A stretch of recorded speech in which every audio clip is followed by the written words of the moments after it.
जिनके पिछले संस्कार जमा है, पाप हैं, प्रारब्ध में है, आज वैसे वो आपका नाम लेते हैं, उनको मैंने दंड देना पड़ेगा, क्योंकि मेरे अकाउंट में है, वो पूरा कराऊंगा। वो मेरे बस से बाहर है। कबीर साहब बोले, कबीर साहब ने गरीबदास जी बताते, मेरे वाला अकाउंट उठाया, देश वाला अकाउंट उठाया और वहीं पाड़ दिया। बोले, करम भरम ब्रह्मंड के मैं पल में कर हूँ नेस, जिन हमारी दो ही दिसो करो हमारे पे। उसके बाद गरीबदास ने नीचे आके जो बातें बताई, वो एक अमर ग्रंथ रूप में लिपिबद्ध हुई। यम किंकर कर जोड़ चले तिस देख रे, धर्म राय के अंक मिटावे लेख रे, जीव जूनी नहीं जा बाठा डे गही, दर्ग मंज हजूर पकड़ छे की बही, सोन मंडल सतलोक अगमपुर धाम है, धनबंदी छोड़ कबीर तुम्हारा नाम है। गरीबदास जी बताते हैं कि यम के दूत जो यहाँ के लाट साहब को भी घसीट कर ले जाते हैं तो सत भक्ति नहीं करता। यम किंकर कर जोड़ चले तिस देख रे, कबीर साहब को देखते ही यम के दूत हाथ जोड़कर उनको और दूर चले जाते हैं। इतने भयंकर विकराल शरीरों वाले। और मेरे सामने धर्मराज के दरबार के सारे वो बही पाड़ दी। बही यानी वो पैड जहाँ अकाउंट लिखा गया था। फिर कहते, जीव यूनी नीजा माँ ठाडा गही। ठाडा मीन समर्थन। ये हमारी हरियाणवी भाषा का शब्द है ठाडा, जो ताकतवर होता है। जो कई कहते हैं भाई इस पहलवान के साथ कुश्ती कर ले, तो दूसरा कहता है कि वो मेरे से ठाडा है, सक्षम है, मैं नहीं लड़ सकता। और दरगाह मंज हजूर पकड़ छेकी बही, छेकी माने पाड़ दी, वही पैड जिसमें मेरा अकाउंट लिखा था। और उस मालिक का सतलोक स्थान है, उसका नाम बंदी छोड़ कबीर नाम है। आपको उदाहरण दिया था, कई बार देता हूँ। बहन के यहाँ बारिश होगी ज्यादा, किसान थे, भाई भी और बहन भी।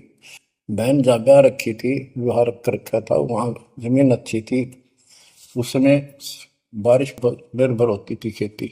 आज से 50 साल पहले ये व्यवस्था सारे थी। बहुत ही कम स्थानों पर नहर का पानी सिंचाई के लिए होता था। पता चला कि बहन के यहाँ बारिश होगी, भाई अपने बैल लेकर, अपना हल लेकर के बहन की मदद कराने चला गया। वो दूसरे खेत में भेज दिया कि तू वहां जा, और उसका जीजा दूसरे खेत में खेत बाड़ने चला गया। उसको दूसरे खेत में भेज दिया। खेतों से वो परिचित था, आता जाता रहता था। वहां दिन में सारा दिन काम किया। दोपहर को बैलों को पानी पिलाने के लिए गया, तो एक जोड़ी थी तालाब साथ के साथ उस खेत के आसपास। उस तलैया में बैलों को जल पिला कर आया, तो एक मंडी थी, वहां पर मंडी, जहाँ छोटा सा चबूतरा बना के 1-2 ढाई फुट की एक बना देते हैं, उसको मंडी बोलते हैं। उसमें 5 किलो गुड़ की वेली रखी थी। पहले इकट्ठा 5 किलो की वेली बनाया करते थे, स्पेशल इन पीरों के लिए, देवताओं के चढ़ाने के लिए अलग से शुरू से निकाला जाता था। बाकी छोटी छोटी पेड़ी बनाते थे। उसके भाई ने, उस भक्त ने, वो सारा गुड़ उठा लिया, ले आया, खुद फोड़ फाड़ कर कुछ खाया, आप खाया, बाकी बैलों को खिला दिया। अपना काम करके शाम में घर आ गया, सो गया। स्वप्न में एक 4.5 फुट का आदमी और टोपी पहरे हुए, जैसे मुसलमान पीर होता है ऐसा, आया ने बोला, तेने मेरा गुड़ खा लिया, तेरी हिम्मत कैसे बढ़ गई? कहने लगा, तू ठाडे की शरण में है, ठाडे की शरण में है तो बच गया, तुझे मारो, तेरे बेला न मारो, आज के बाद उधर मत आ जाना। न्यू कह के चला गया। डर सा उसने भी लग गया कि वो के बुलाएगी, लेकिन हिम्मत होगी कि जब भगवान जिसकी शरण में मैं हूँ, बंदी छोड़ की शरण में, वो अपा हार मान गया और हौसला बुलंद हुआ। सुबह उसने अपनी बहन से पूछा, बहन ऐसे ऐसे वहाँ एक गुड़ रखा था मंडी के ऊपर, मैं बैल पानी पान गया था, बैलों को मैं उठा लिया, मैंने खा लिया, कुछ बैलों को खिला दिया, और कुत्ते खाओ, फायदा क्या था? अरे कैसा कहा, पीर सा था, ऐसे ऐसे बोला मेरे से कि तुझे मारो, तेरे बैलों को मारता, बच गया तू ठंड की शरण में है। यह बात सुनकर बहन रोने लगी। ने बोली ये तेरे क्यों के करा, तू बच कैसे गया?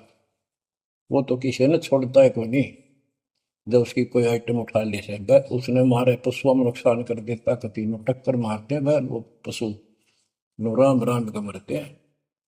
अपने पति से बोली तनु इधर क्यों भेजा मेरा भाई, खूब उसको ऊपर छो मारी, गुस्सा हुई। तो वो बोला भाई आए तेरा भी यकीन नहीं हो रहा, वो तेरा शेर हाथ जोड़ के गया, तू कहाँ भटक रही है नादान, आजा अपने भगवान की शरण। बच्चों, आत्मा फूट जाती है, ये संसार मर रहा भटक रहा, तो अपने भगवान को पहचान नहीं रहा। आपके ऊपर जो कृपा दाता ने की है ये अनहोनी अनमोल कर रखी है।